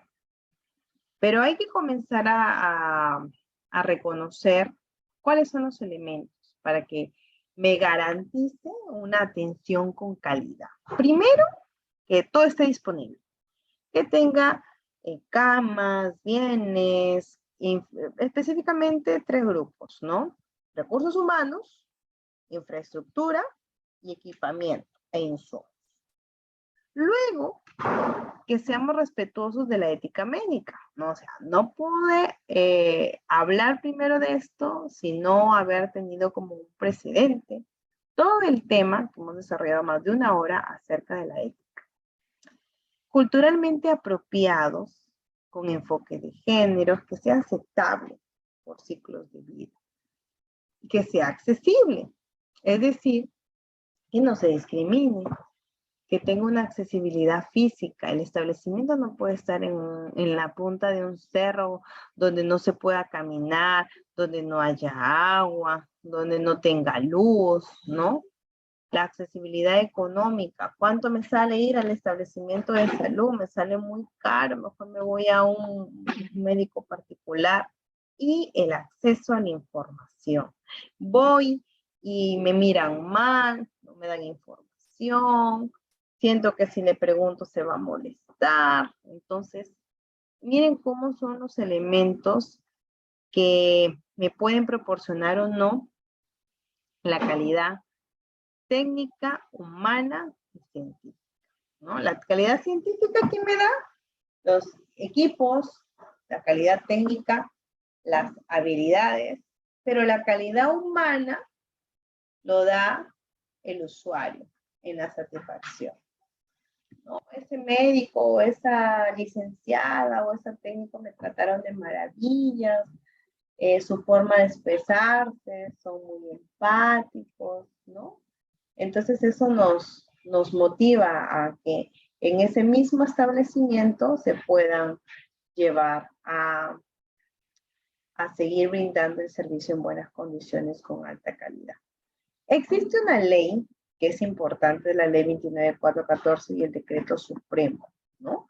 Entonces, hay que mencionar ya acerca, miren, 027 creado el reglamento de esta ley hace 7 años. Como les decía, esta ley tiene la edad de un niño de primaria, de primero de primaria, ya bueno, con aprobación al segundo de primaria.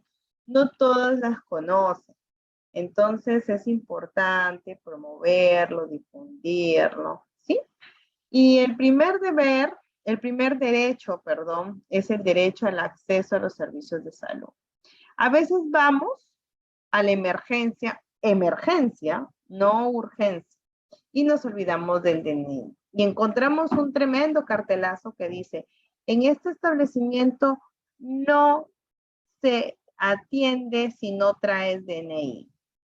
Si tienen eso en un establecimiento, o si ustedes han colocado eso es motivo para una sanción, para una denuncia. Ojo, Ustedes no pueden colocar o no se puede colocar ese cartel en la emergencia, ¿ya? Porque estarían violando el primer derecho de este grupo de derechos, ¿no? Y ya hemos sancionado el establecimiento solo por ese cartelito. Les pedimos que lo retiren.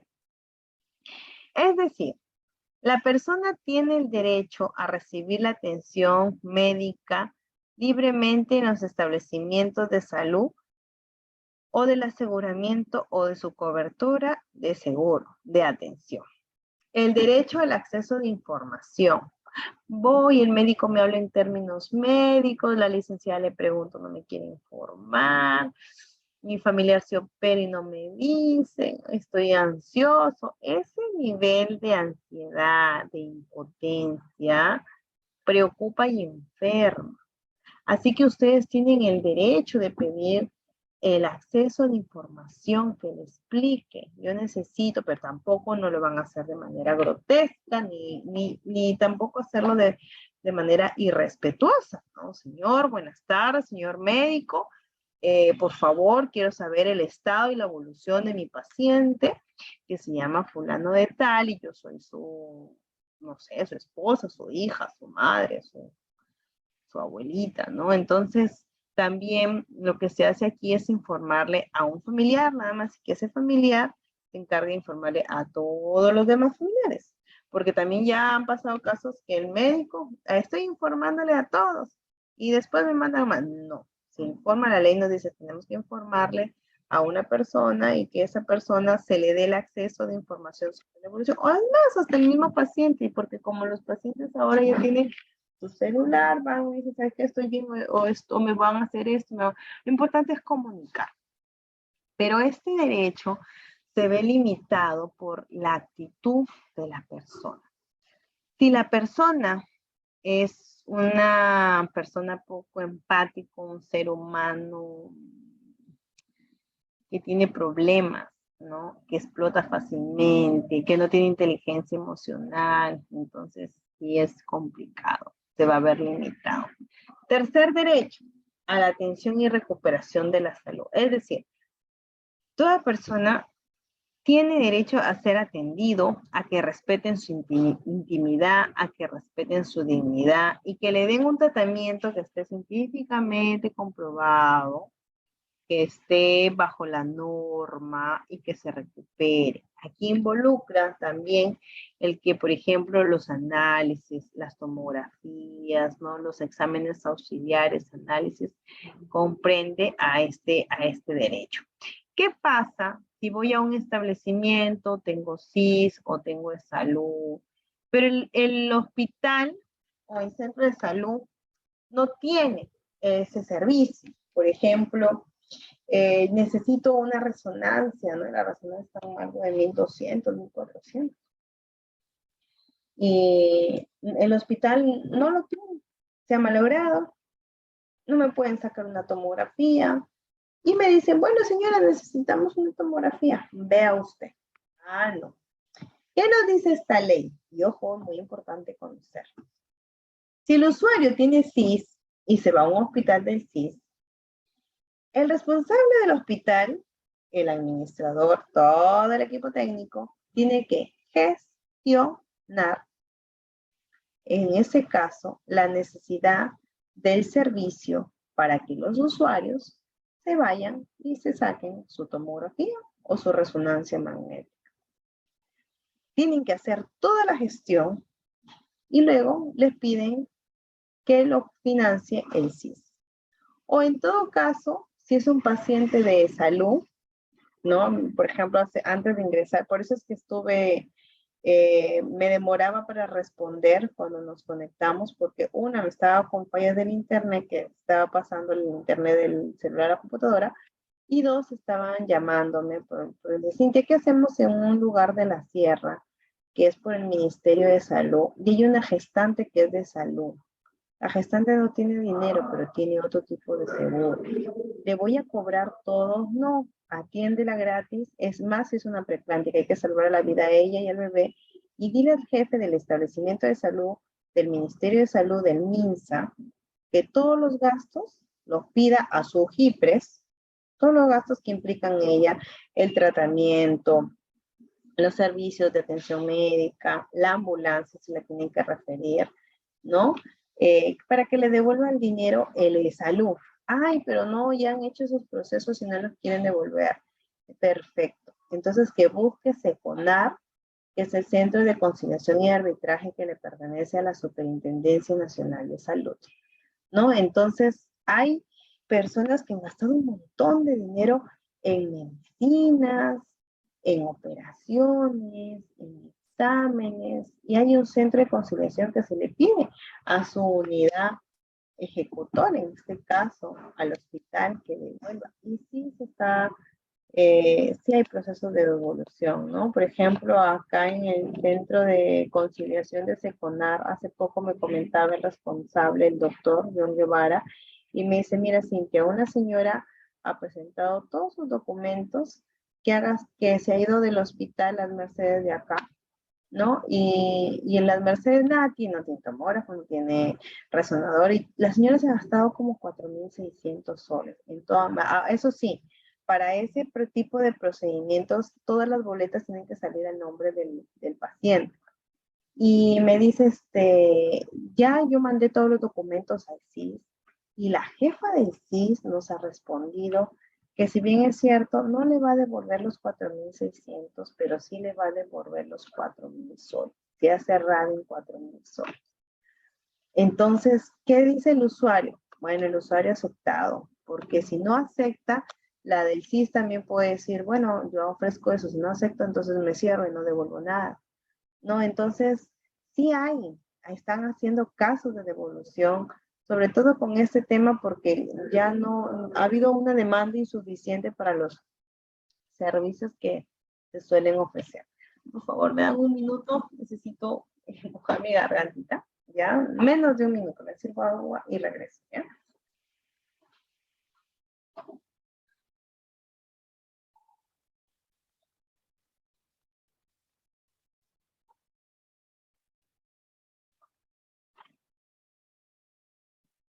Bien, gracias, ¿no?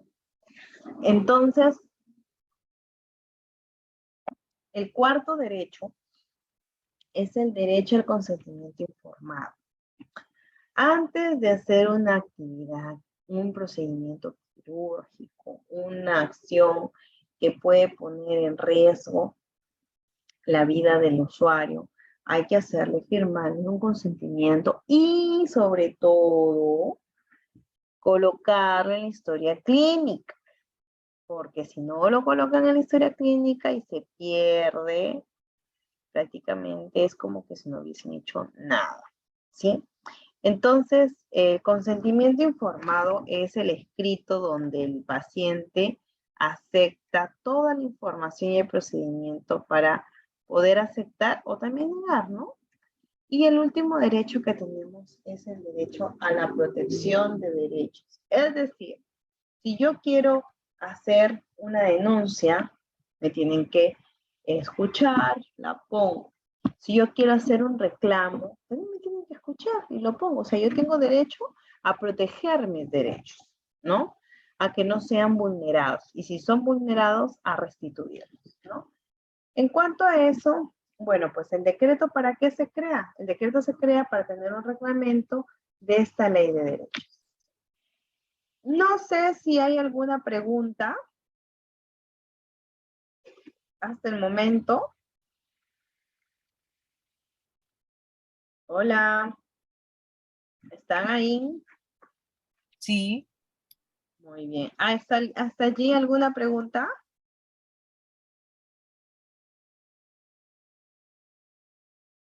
No. Bien, entonces, ¿cuántos derechos tenemos en salud? 5. 5. Primero es el derecho al acceso a los servicios de salud, el derecho al acceso a la información, el derecho a la atención y la recuperación en la salud. El cuarto derecho es el derecho al consentimiento informado. Y el quinto derecho es el derecho hacia la protección de derechos. ¿Ok? Entonces, son 5 derechos, pero dentro de cada derecho hay más derechos, ¿ya? Entonces, hoy día vamos a salir de la clase bien derechitos en salud. En el primer derecho, que es derecho al acceso a los servicios de salud, ¿qué contempla todo este derecho? Contempla que cuando yo voy a la emergencia, no me pueden condicionar a pedirme documento, pagaré, letra de cambio. Emergencia es para la atención de emergencia si lo amerita. Una vez que ya se restablezca, que primero la tienen, ya después pasan todos los documentos. ¿Por qué? Porque a veces por el apuro se olvidan del DNI. Pasó un caso en Amazonas que una señora llevaba con su niño en fiebre de 4 años, ¿no? Y la señora era un niño que tenía 3 días con fiebre de una comunidad Aguajum. La señora lleva al niño, ¿no? Y lo lleva y se olvida del DNI. Mencionaban que lo había dejado en la casa de un familiar en el mismo Chachapoyas, pero ella no era de Chachapoyas, ¿no? Entonces ella llega a los 3 días de su hijo con fiebre, se va al lugar de su familiar y de Chachapoyas a 10 minutos en moto se va al centro de salud y en el centro de salud no la quieren atender porque se olvidó del DNI. Cuando la señora regresa con su hijo y regresó ya con el DNI, el niño ya estaba cadáver. No, entonces, ¿qué falló allí? ¿Falló la responsabilidad y el deber de la señora de llevar o falló los profesionales de salud en que debieron atenderlo, ¿no? Era un niño que tenía un síndrome febril de más de 3 días, tenía convulsiones, creo que había hecho un paro.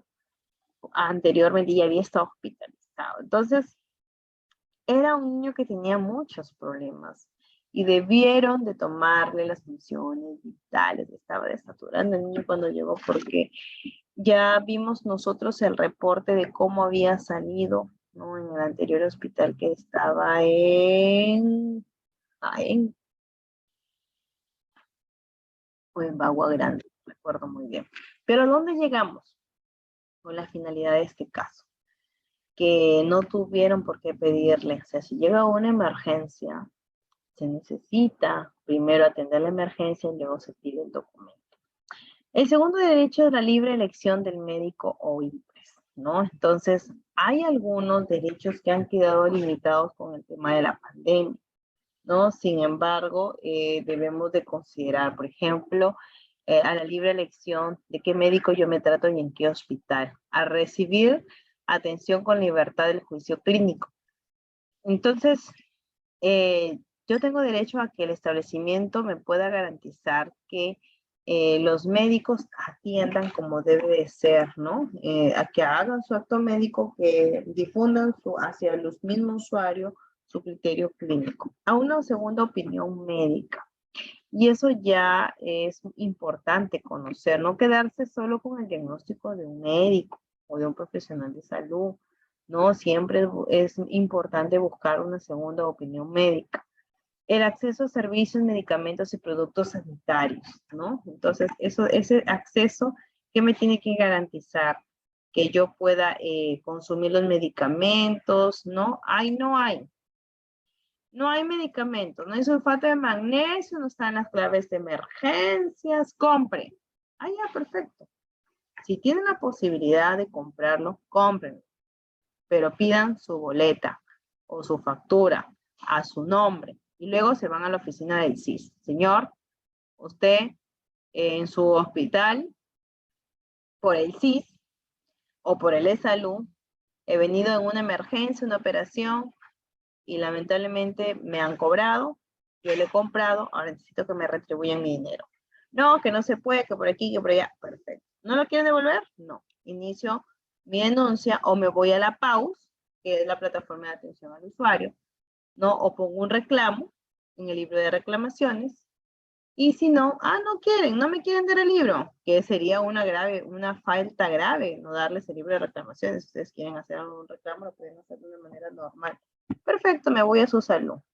Pero no conozco la oficina de su salud, está en Lima o en Chiclayo. Perfecto, llamo al 113, opción 7, ¿no? Ahora, seguimos con los derechos.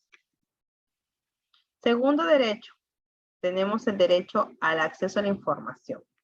Este es el derecho más quejado, este es el derecho más denunciado, este es el derecho que depende de la actitud del usuario, perdón, de la actitud del profesional de salud. Dar información no cuesta dinero, no cuesta plata, no cuesta billetes. Para dar información solo se necesita de tener una buena voluntad. También se necesita que el usuario lo haga de una manera correcta. Entonces, para ser informado de forma oportuna acerca de los deberes, de los derechos del médico que me atiende, que cómo va a ser mi diagnóstico, cómo va a ser mi plan terapéutico, dónde me van a trasladar si es necesario, cómo va a ser mi referencia, si quiero poner me tiene que hablar sobre los procesos administrativos que se tienen que hacer, cuáles son las normas, ¿no? ¿Qué debo de iniciar con los trámites? ¿Qué debo de recibir? ¿Cómo se llama el médico? Si puedo hacer o no mi retiro voluntario, si puedo o no a recibir o negarme con mi tratamiento. Entonces, todo eso ya me involucra a mí hacer informado sobre la condición experimental. Bien. Tercer derecho, y creo que aquí nos vamos a quedar porque ya faltan 9 minutos. ¿Sí? Hablamos de este derecho para la próxima clase. No hablamos del cuarto y el quinto derecho y hablamos también de los deberes. ¿Sí? El tercer derecho es el derecho a la atención y a la recuperación. Entonces, en primer lugar, debemos de tener un tratamiento por personal calificado, autorizado, que esté con norma vigente, que esté atendido con dignidad, con respeto. Aquí sí nos ha pasado muchas cosas que les contamos para que no lo hagan, no lo vuelvan a hacer porque yo no sé si lo practicarán. Una ginecóloga o un personal de salud pasa a sus pacientes de 2 en 2, de 3 en 3 para atenderlas más rápido, porque lo que quiere es de la programación de 25 pacientes que le han tocado en el turno, de 8 a 2 de la tarde, ella lo quiere hacer de 8 a 10 de la mañana para las 10 y media ir a su clínica hasta las 2 de la tarde que termina su turno, ¿no? Entonces, no se puede pasar a un usuario, hacer peor aún si les ponemos. O sea, cuando llegamos y vimos el caso, había una paciente que le estaban haciendo tacto vaginal, cómo estaba, gestando, después otra paciente que se estaba colocando su truza, luego otra paciente que estaba en el baño orinando, habían como 4 pacientes en el consultorio. No podemos hacer eso, ¿no? Igual a los niños, ¿no? En CREC, los vacunan, a ver, ya todos destápense el hombro, a ver, ¿tú qué tienes? ¿Tú qué tienes? No, la atención es personalizada. A recibir tratamiento científicamente comprobado o con reacciones adversas y efectos colaterales advertidos. Hubo un caso en una región donde nosotros laboramos que un oftalmólogo creó unas gotitas que no estaban certificados por la Jerez ni la DIGES. Entonces, le echó a los 34 pacientes, estaba haciendo un estudio de investigación, y cabe mencionar que esos 34 pacientes perdieron la vista, ¿no? Les produjo un daño irreversible. Así como existe también, creo, hay una bebida que se llama el punto de oro, que deja ciegos, así igualito le había hecho una gotita, no sé con qué lo había tratado. La cosa es que no les explicó a los usuarios, y los usuarios, como no sabían y pensaban que era algo bueno, pues se quitaron, ¿no? Entonces, eso nos queda de una mala experiencia de otros, saber, a ver, ¿qué me va a poner? ¿Por qué es? ¿No? ¿Cuáles son los efectos que me va a dar después de mi cirugía, después de mi tratamiento? Y bueno, que yo puedo apoyarle en la presencia de terceros para el examen médico, ¿no? a ver, yo necesito que me revisen, pero ¿puedo pasar mi amiga o puede pasar mi familiar o mi mamá? Porque necesito que ella esté presente, ¿no? También se ha dado casos de médicos que les han faltado el respeto, han tenido tocamientos indebidos, ¿no? O han querido, pues, propasarse con las pacientes, ¿no? Entonces se respeta que la paciente pueda pedir la presencia de un tercero para un examen médico. Y también nos vamos a quedar hasta respetar el proceso natural de la muerte, ¿no? Sobre todo esto es aplicable para los pacientes oncológicos, para los pacientes con enfermedades crónicas que ya necesitan estar en casa, ¿no? Gozarlos, darles calidad de vida, ¿no? Tener es que estén en casa relajados, porque si van a estar en un hospital también es una gente contaminante, ¿no? Entonces, bueno, ya quedan 4 minutos de clase. No sé si tienen alguna consulta de hacer, por favor, mientras vamos ya culminando el día de hoy. ¿Sí? A ver.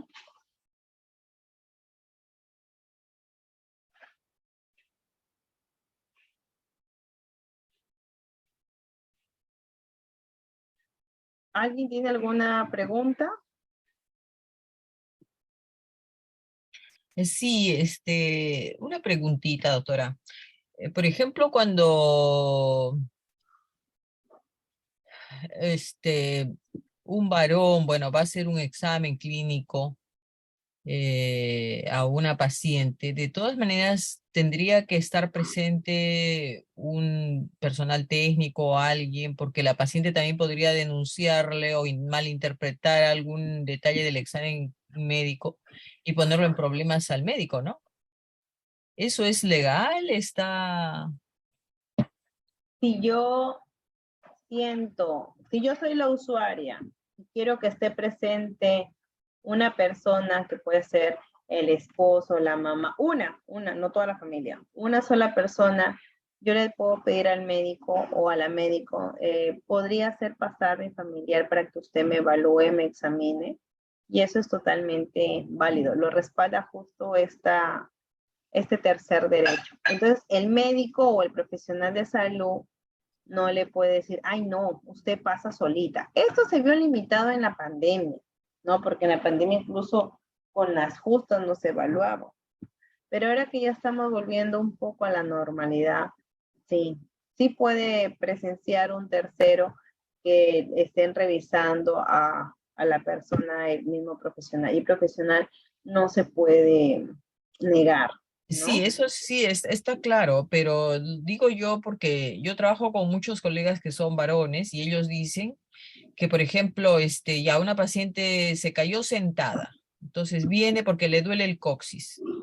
Y entonces los colegas dicen, uy, pero ahora ya nosotros tenemos que examinar, uno que hay que examinarla con guantes y tenemos que llamar a la técnica porque de repente la paciente después puede denunciar de que el médico la trató de violar o le ha hecho tocamientos indebidos.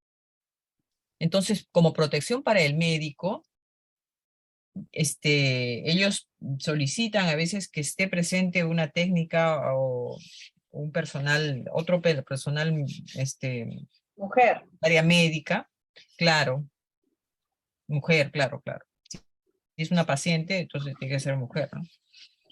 Pero para protegerse ellos, de que también podría haber una denuncia por parte de la paciente que de repente no malinterpreta algo o simplemente quiere obtener algún beneficio, ¿no? Sí, eso lo contempla el decreto supremo y también la ley. Así que esa persona se está haciendo esa forma, no hay problema, se está protegiendo él y está cumpliendo con el derecho. Sí, porque también hay que ver usuarios que se aprovechan, ¿no? De que existe un profesional bueno, implacable, ¿no? Que es intachable, por decirlo así. Y lo que quieren a veces es perseguir un beneficio remunerativo, ¿no? para irse en contra de este profesional, ¿no? Hay de todo, ¿no? Así como hay usuarios buenos y profesionales sin ética y sin deberes que no respetan, también hay otros, ¿no? Hay profesionales muy buenos y personas que solamente buscan hacer daño. Entonces no hay problema, eso tiene que seguir haciendo el mismo profesional. Sí, no sé si hay otra pregunta. Ya, Soraya. ¿Otra pregunta?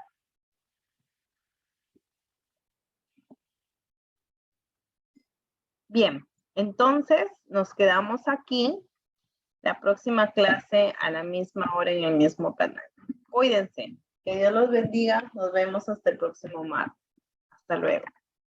Gracias, igualmente, doctora. Gracias.